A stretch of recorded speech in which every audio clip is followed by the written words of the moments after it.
오늘은 하나님의 통치와 세 종류의 사람들이라는 제목으로 말씀을 상고합니다.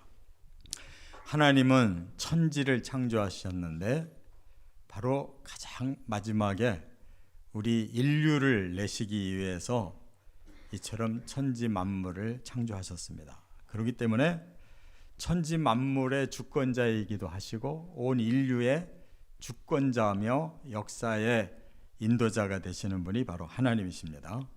그런데 하나님이 사람들을 가장 중심으로 놓고 통치하고 계시는데 성경에 보면 하나님을 세 종류로만 이렇게 나누셨어요.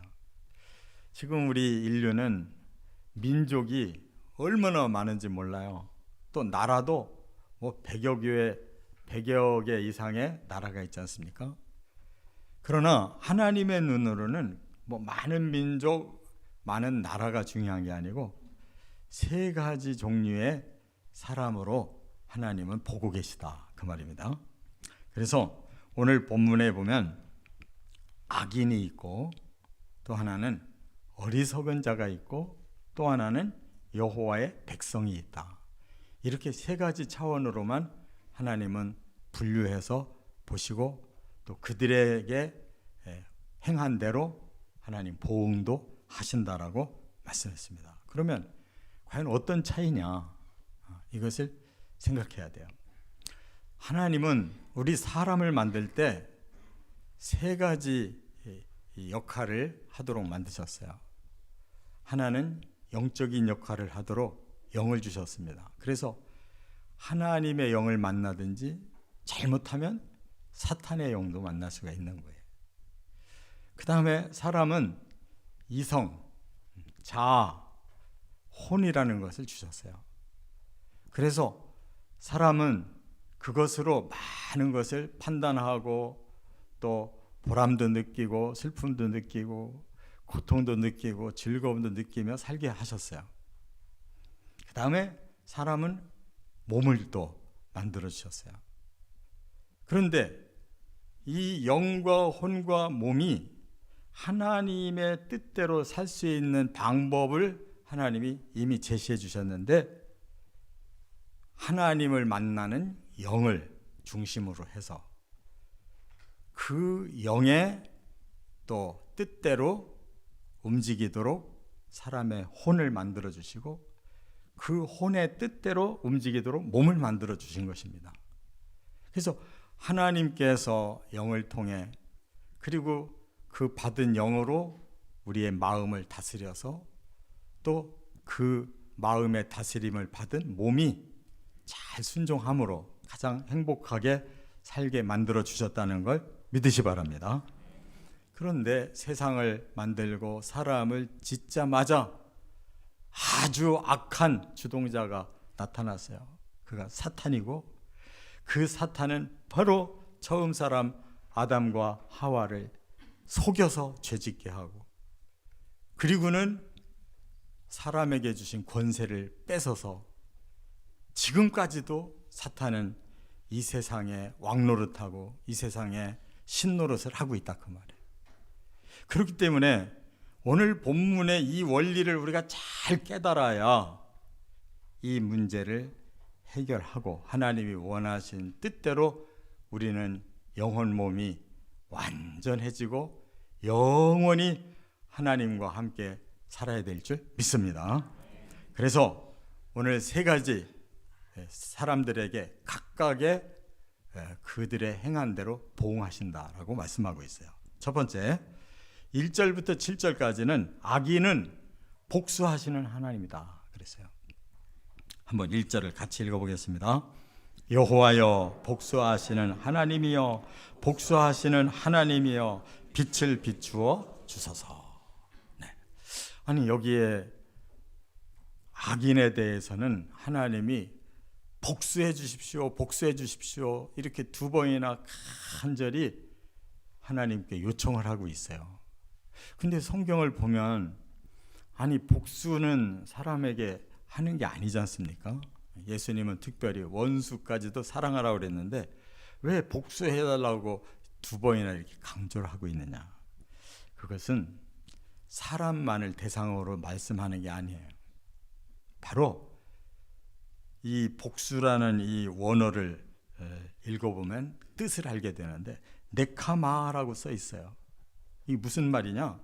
원수를 갚는다 이런 뜻이에요. 원수. 그러면은 더 나아가서 하나님이 우리들에게 원수라고 이렇게 말씀하시는 거냐? 아니라는 거예요. 하나님께 원수는 딱 한 가지밖에 없어요. 악한 사탄입니다. 하나님을 옆에서 잘 받들던 천사장의 하나가 교만해져 가지고 하나님 앞에 쿠데타 일으킨 거예요. 그리고 이 땅에 사람을 지으실 때 잘 봐뒀다가 사람을 감쪽같이 속여서 넘어뜨리고 사람에게 주신 이 권세를 다 사탄이 빼앗아서 지금까지도 사탄이 왕노릇하고 신노릇하고 있기 때문에 하나님이 가장 미워하는 악인은 바로 사탄이다 그 말이에요. 그런데 그 사탄을 또 따라가고 있는 인류 중에는 또 사탄과 똑같은 악인이 있다 그 말이에요. 바로 그들을 다 합해서 하나님이 원수기 때문에 그들에게 복수해야 된다라는 말씀인 줄 깨달으시기 바랍니다. 이 땅에 사실은 가장 많은 사람들이 하나님의 원수 짓을 하고 있어요. 사탄에게 속아서 지금도 여전히 이 세상에서 사탄의 종노릇을 하고 살고 있다 그 말이에요. 그렇기 때문에 왜 이 세상이 하나님은 아름답게 지으시고 사람들이 정말 아름다운 마음을 가지고 이렇게 행복한 삶을 살아야 되는데 이 땅에 태어나면서부터 평생 동안 사람은 영혼 몸이 아주 고통 속에 살다가 끝내 이 모든 것이 분산돼 버리는 이러한 죽음에까지 이르는 이유가 뭐냐? 바로 사탄 때문에 이렇게 인류가 다 망가졌고 하나님이 주신 놀라운 이 권세를 사람은 다 뺏기고 사탄의 종이 돼서 이렇게 태어나면서부터 죽을 때까지 이러한 죄와 저주 속에 불행하게 살고 있다는 것을 깨달아야 될 줄 믿습니다. 그렇기 때문에 사탄이 사람의 영 속에 들어오는 것을 우리가 받아버리면 꼼짝도 못하고 일생 동안 사탄의 종으로 사는 겁니다. 그래서 하나님은 3절에 날을 정했어요. 뭐라고? 세계를 심판하는 날을 정했다는 거예요. 그날이 되기까지는 사탄의 주권대로 이 세상은 흐르고 그 사탄에게 계속 속아서 우리의 영혼을 바치면 그들은 영원히 사탄의 심판 자리까지 같이 끌려간다는 걸 꼭 깨달아야 될 줄 믿습니다. 우리에게는 팔자도 없는 사탄의 감옥에 우리는 함께 심판받아서 영원히 복수를 당해야 되는 사탄의 종들이 되는 것이에요. 그렇기 때문에 그 디데이가 바로 우리에게는 너무나 중요한 분기점이에요. 세계를 심판하는 날. 만약에 그 상태까지 끝까지 간다면 우리는 벗어날 길이 없어요. 그래서 하나님은 오늘도 우리에게 복음을 들려주셔서 그 악인의 소굴에서 빠져나오라고 계속 기회를 주고 계시다는 것을 우리가 잊으면 안 됩니다. 그런데 사탄은 사람들을 하나도 빠져나가지 못하게 하려고 이렇게 악을 어느 정도로 부리는가 하면 여기 보니까 개가를 부르며 살게 한다 그랬어요. 이 개가라는 말은 즐거울 개, 노래 가짜예요. 이 말은 뭐냐? 이 세상의 요령을 탁 트이고 보니까 야, 세상은 사탄을 따라가는 게 제일 출세하는 방법이고 쉽게 내가 원하는 걸 얻는 방법이다라는 걸 아는 거예요, 사람들이. 그래서 정문으로 안 가고 꼭 개구멍으로 가려고 사람들이 노력을 해요. 그냥 쉽게 모든 걸 얻으려고 하니까 그게 바로 죄악인 거예요. 그래서 여기 5절에 보니까 주의 백성을 짓밟는다 그랬어요. 사탄의 그 편에 서버린 자들은 항상 하나님을 적으로 둬요. 그리고 하나님 잘 믿는 사람을 항상 박해해왔다고, 역사 속에서. 뿐만 아니라 두 가지 또 나쁜 점을 그들이 계속 저지르는데, 하나는 인권을 아주 미워합니다. 인권을 싫어해요. 왜? 이들은 짐승처럼 약육강식으로 사는 걸 좋아하는 거예요. 무조건 힘만 있으면 그냥 모든 사람들을 다 지배해버리려고 그래요. 그래서 여기 6절에 뭐라고 했어요? 과부와 나그네를 죽이며 고아들을 살해한다 그랬어요. 힘이 없으니까 그들을 내쳐서 그들이 가지고 있는 것까지 다 뺏어서 자기들이 누리려고 하는 거예요. 또 하나는 하나님을 대적하려고 하는 것이 그들의 특징이에요. 그래서 8절에 보니까 여호와가 보지 못하며 알아차리지 못할 거다, 이렇게 하나님을 비꼬고 경멸한대요. 야, 우리가 이렇게 악을 저질러서 이게 세상의 것을 다 우리가 이렇게 뺏고 마음대로 살아도 하나님 봐라, 눈이 멀어서 못 본다. 우리 아무리 찾아내려고 해도 그럴 능력 없다. 그러니 마음 놓고 편안히 살아라. 리차드 도킨슨이라는 그 영국의 학자가 진화론의 1등 가는 사람인데, 그 버스에다가 아주 문구를 한때 써놨어요. 당신들 신이 없으니까 그냥 걱정하지 말고 편안하게 즐겁게 살아라. 이렇게 가르치고 있다면 지금도. 그러므로 우리는 영안이 있다면 인권을 탄압하는 자가 악한 자라는 걸 꼭 기억하시기 바랍니다. 하나님을 대적하고 인간적인 욕망에 사로잡혀 사는 것이 행복이라고 말하는 자들을 경계해야만 사탄을 이길 수 있다는 걸 깨달으시기 바랍니다. 그래서 그러면 하나님이 이들을 심판하시는 날 뭘로 심판하실까? 여기 아까 우리가 1절을 읽었는데 1절 복수하시는 하나님이라고 해놓고 마지막에 빛을 비추어 주소서 그랬어요. 여러분, 이 악한 영은 영적으로 어두움의 권세를 가진 자들이에요. 그 어두움의 권세를 이길 수 있는 방법은 빛으로 이기는 것입니다. 할렐루야. 하나님께서 이미 우리들에게는 메시아 예수 그리스도의 빛을 주셨어요. 그렇기 때문에 흑암의 권세가 깨뜨려질 걸 믿고 그 디데이까지 잘 견뎌내시기를 바랍니다. 두 번째, 하나님이 또 칭하신 그 사람들이 누구냐? 8절부터 13절에 보니까 어리석은 자라고 그랬어요. 어리석은 자는 교훈하시는 하나님, 이렇게 말씀을 했어요. 한번 12절을 같이 읽겠습니다. 여호와여, 주로부터 징벌을 받으며 주의 법으로 교훈하심을 받는 자가 복이 있나니. 이것이 이제 어리석은 자에 대해서 하나님이 하시고자 하시는 이런 귀한 기회를 말하는 건데, 먼저 우리가 어리석은 자라는 말을 좀 알아야 돼요. 8절에 어리석은 자라고 그랬고 무지한 자라고 그랬거든요. 이것이 바로 이 세상에 아직 사탄에게는 사로잡히지는 않았지만 태어날 때부터 죄인이기 때문에 이처럼 어리석은 자로, 무지한 자로 이 세상을 사는 자다, 그 말이에요. 그래서 영이 너무나 빈약해요.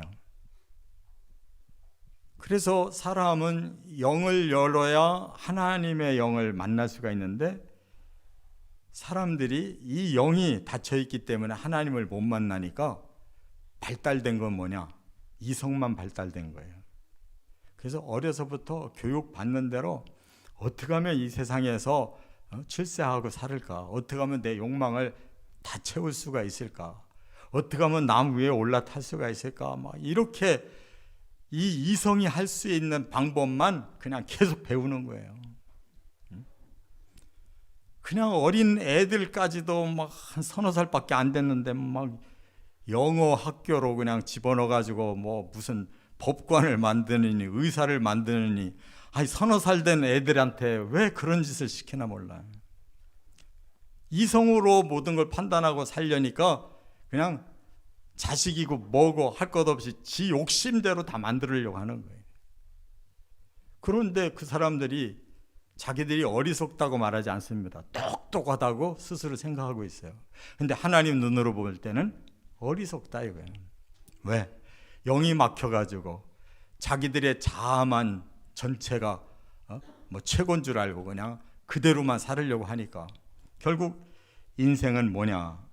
그 다음 절에 보니까 하나님이 사람의 생각은 결국 허무하다라고 이렇게 깨우쳐 주시는 이 말씀만이 그게 명확한 해답이다 그 말이에요.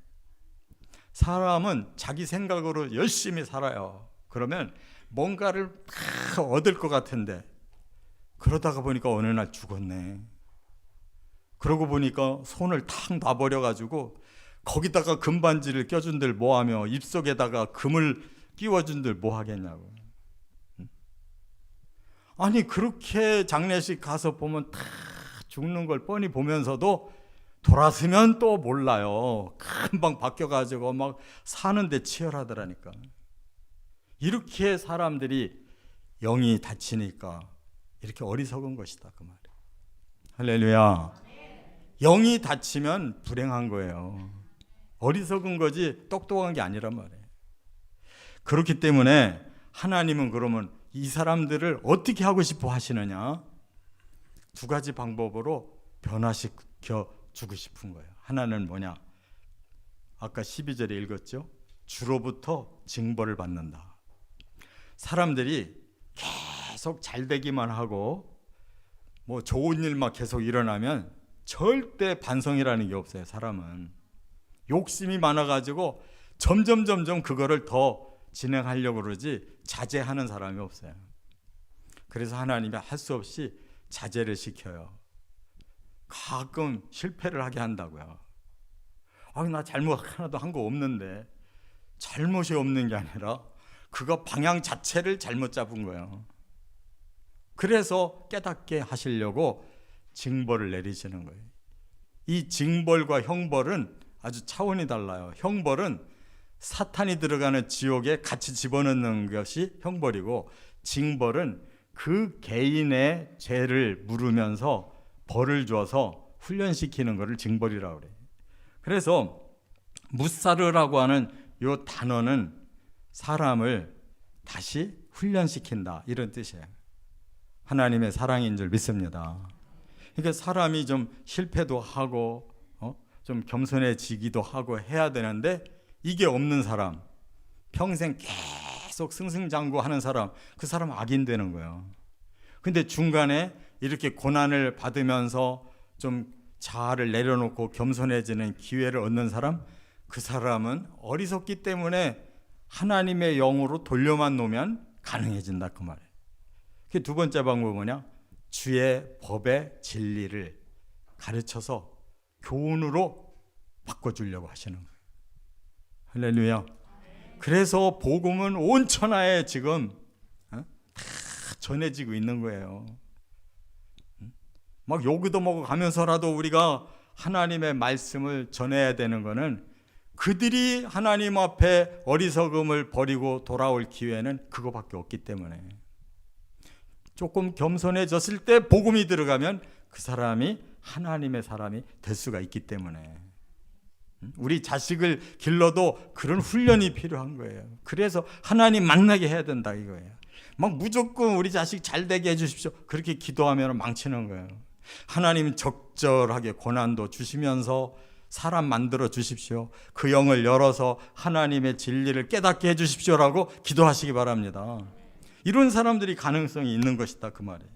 그렇기 때문에 하나님께서 이런 사람에게는 어떻게 변화를 주시느냐, 13절에 보니까 환난의 날에 피하게 하시고 여러분, 환난의 날이 뭐예요?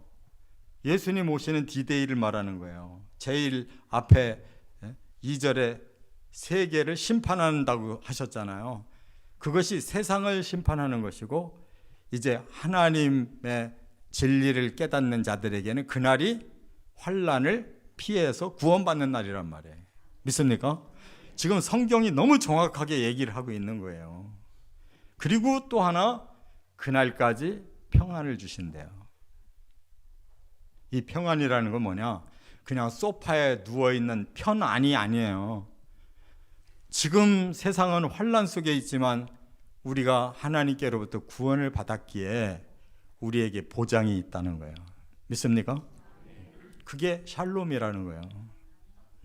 샬롬은 아무 근심 걱정 없다, 그런 게 아니에요. 근심 천진데도 나는 구원을 받았기 때문에 보장이 돼서 하나님 안에서 평안을 누린다는 거예요. 이렇게 돼야 될 줄 믿습니다. 자, 그래서 세 번째, 하나님이 말씀하시는 사람은 누구냐? 14절부터 23절까지 보면 여호와의 백성이라고 그랬어요. 드디어 악인도 돌아올 수 있고 어리석은 사람도 돌아올 수 있어서 결국 여호와의 백성만 된다면 그것이 우리에게는 최상의 인생이 되는 것인데, 그들은 뭐라고 그랬냐면 버리지 않으신다 그랬어요. 버리지 않으신다. 한번 14절 같이 읽겠습니다. 여호와께서는 자기 백성을 버리지 아니하시며 자기의 소유를 외면하지 아니하시리로다. 근데 약간 우리가 이 글을 읽다 보면 섭섭할 수가 있어요.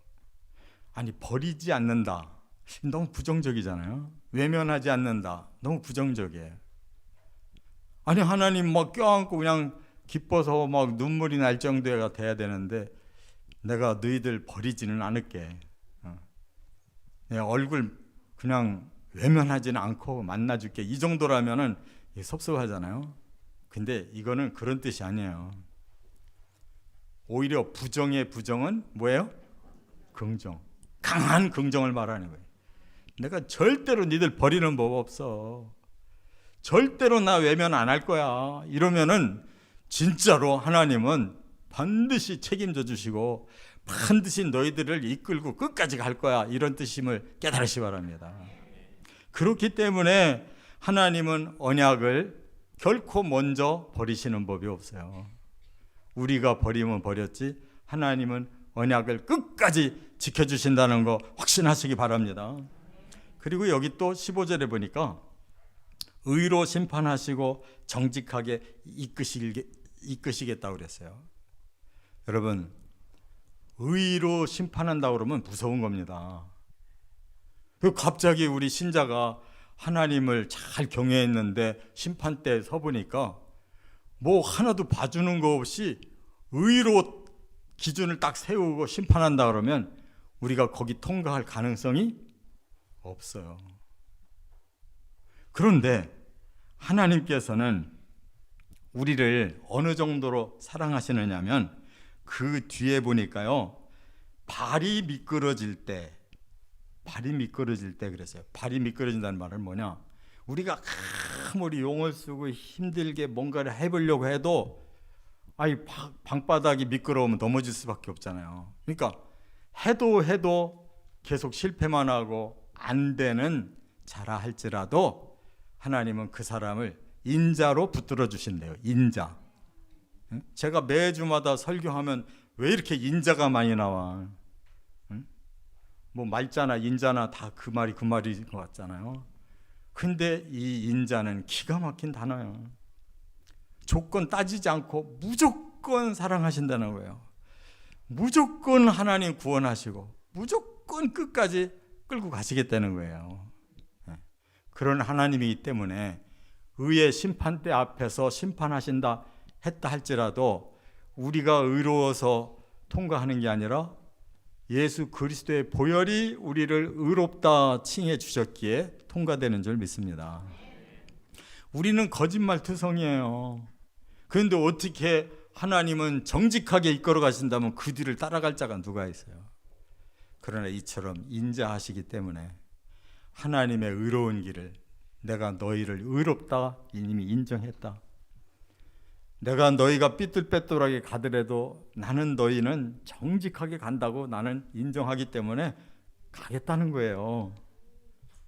이 인자의 은혜가 하나님의 백성들에게는 주어져 있다는 거 확신하시기 바랍니다. 또 19절에 보니까 근심이 많을 때 영혼의 위안을 주신다 그랬어요. 이 말이 뭐냐? 예수 믿으면 모든 게 풀리는 것 같은데 아니에요. 오히려 더 꼬이는 거예요. 뭐가 꼬여요? 악한 자들이 믿는 자들을 더 박해해요. 그리고 이 어리석은 자들이 세상 사는 거는 더 잘 살기 때문에 항상 뒤로 처지는 거는 누구? 하나님 믿는 사람들이 뒤로 처지는 거예요. 고난이 많아요. 왜? 이 세상의 악을 우리가 막고 살아야 된다는 것을 실천하려고 그러면 계속 근심이 온다 그 말이에요. 그런데 그 근심은 하나님이 해결해 주신대요. 뭐로? 위안으로. 위안이 뭐냐? 탄홈이라고 하는 원어를 썼는데 안심해라. 그게 위안이에요. 하나님이 아무리 너희들이 세상에서 박해를 받고 손해를 입고 떠돌이가 된다 할지라도 안심해라. 그것만 믿는다면 우리는 다 다른 건 훌훌 털고 주님 앞에 서기만 하면 될 줄 믿습니다. 자, 그럼 마지막 결론 어디까지 우리를 지켜주실 거냐? 22절에 하나님은 요새시요 하나님은 피할 바위시다.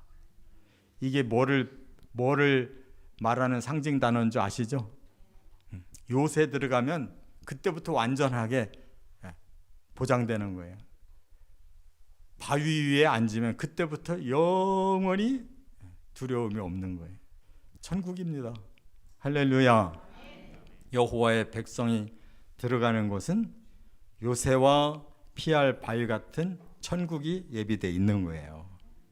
그렇기 때문에 우리가 아무리 악인이라도 하나님 마지막 기회를 주시고 아무리 어리석어도 하나님 복음을 받아들일 기회를 주고 계시다는 거 믿으시고 우리 주변에 악인들이 있거든 중보기도를 시작하시고 우리 주변에 어리석은 자가 있거든 복음을 꼭 전해보시기 바랍니다. 그리고 똑같이 하나님의 백성이 되어 그 나라까지 골인하시기를 주의 이름으로 축원합니다.